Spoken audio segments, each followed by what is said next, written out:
Aarthi scans and labs blood test up to 50% off. கரெக்டான report, கம்மியான rate. இப்போ உங்கள பொறுத்த வரைக்கும் உங்க குடும்பத்துல இந்த மாதிரி நிறைய விஷயங்கள் நடந்திருக்கு. அது குடும்பத்தையும் பாதிச்சிருக்கு. உங்க கணவர் உங்கள விட்டுட்டு போனதோ, அவருக்கு பிரச்சனை வந்து திருப்பி அவர் உங்க எதிர்க்க இந்த மாரி நடந்துக்கும். இதெல்லாம் ஒரு மன அழுத்தத்தை ஏற்படுத்தும். இப்படி மன அழுத்தத்தை ஏற்படுத்தும்போது, மன ரீதியா வந்துட்டு இப்போ நான் வந்து இப்ப எனக்கோ, இல்ல எங்க அம்மாக்கோ ஏதாவது வாக்குவாதம் வந்ததுன்னா, எங்க அம்மாகிட்ட அது சொல்லணும்னு நெனைப்பேன். ஆனா சொல்ல மாட்டேன். நான் வந்து என்ன பண்ணுவேன், "ஏன் இப்படி பண்றாங்க?" அப்படின்னு சொல்லிட்டு மனசுக்குள்ள அத சொல்லிப்பேன். அப்ப என்ன ஆகும்னா, இந்த மாதிரி மனசுக்குள்ள கேள்விகளும், அந்த கோவத்தையுமே அடக்க அடக்க ஒரு கட்டத்துல அது வெடிக்கும்போது, நம்ம நம்ம என்னலாம் பேசணும்னு நெனைக்கிறோமோ, அதாவது பாதிக்கும்போது, நம்ம என்ன பேசணும்னு நெனைக்கிறோமோ, அத வந்து நம்ம இமேஜின் பண்ணி பேசுவோம். அதாவது நான் உன்கிட்ட பேச வேண்டிய விஷயத்த இமேஜின் பண்ணி, நீ இங்க இருக்கிற மாதிரி நெனச்சு நான் பேசுறது.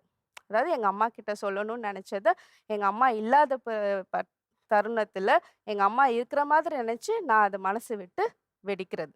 இது வந்து மனசளவுல கொஞ்சம் பாதிப்பு ஏற்படும்போது நடக்கிறது. இது மனநோய் கிடையாது.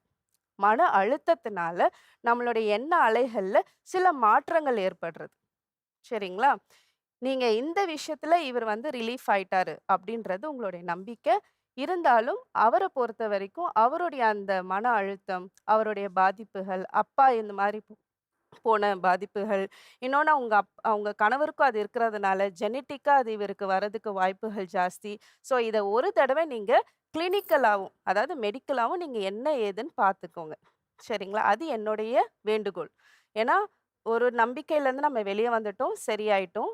ஆனா, மனரீதியா ஒரு பாதிப்பு இருந்திருக்கும். உங்க குடும்பத்தில நடந்த விஷயத்தினால, மனசளவுல சில பாதிப்புகள நீங்க வந்து மெடிக்கலா சரி பண்ணிக்கிறது ரொம்ப, ரொம்ப நல்லது. அது வந்து என்ன சொல்லலாம்னா, கவுன்சிலிங் வழியா அந்த கவுன்சிலிங் பண்ணி நம்பிக்கை குடுத்து, தன்னம்பிக்கைய குடுத்து, ஓகேங்களா? நெறைய நல்ல விதமா யோசிக்க, அதாவது பாசிட்டிவா திங்க் பண்றதுக்கு ஹெல்ப் பண்ணுவாங்க.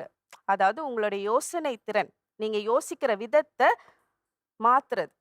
அதான் நான் நெகட்டிவா, நான் ஒண்ணுத்துக்கும் லாயக்கு இல்ல அப்படின்னு சொல்லிட்டு நான் நம்பி, அத வந்து இல்ல உன்கிட்ட இருக்கிற நல்ல குணங்கள், உன்கிட்ட இருக்கிற டேலண்ட், உன்கிட்ட இருக்கிற ஸ்கில்ல தானா அறிய வச்சு, அத வந்து நம்ப வச்சு, அவனுக்கும் என்னால பண்ண முடியுன்ற தன்னம்பிக்கை ஏற்படுத்துறது ஒரு ப்ராசஸ். அது தெரப்பின்னு சொல்லுவாங்க.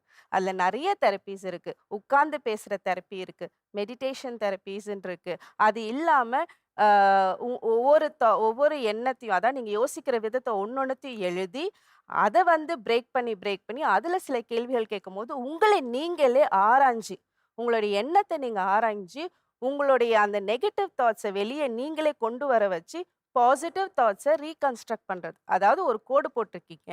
அந்த கோடு மேல இன்னும் அழுத்தமா ஒரு கோடு போடுறது.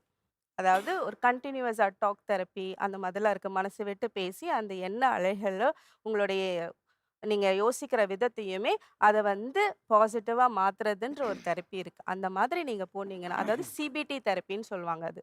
அந்த மாதிரி நீங்க தெரப்பீஸ் எடுத்தீங்கன்னா, நிச்சயமா இந்த இதுலருந்து நீங்க வெளிய வந்துட்டீங்க. இத நான் இல்லன்னு சொல்லல. சரிங்களா? ஆனா, மனசளவுல பாதிக்கப்பட்டிருக்க உங்க சூழ்நிலை, உங்களுடைய குடும்ப சூழ்நிலையினால மனசளவுல பாதிக்கப்பட்டத நீங்க இந்த மாதிரி ஒரு தெரப்பி போய் சரி பண்ணிக்கிட்டா, இதுவும் சரியாகும், இதுவும் சரியாகும். Aarthi scans and labs blood test up to 50% off. கரெக்டான ரிப்போர்ட், கம்மியான ரேட்டு.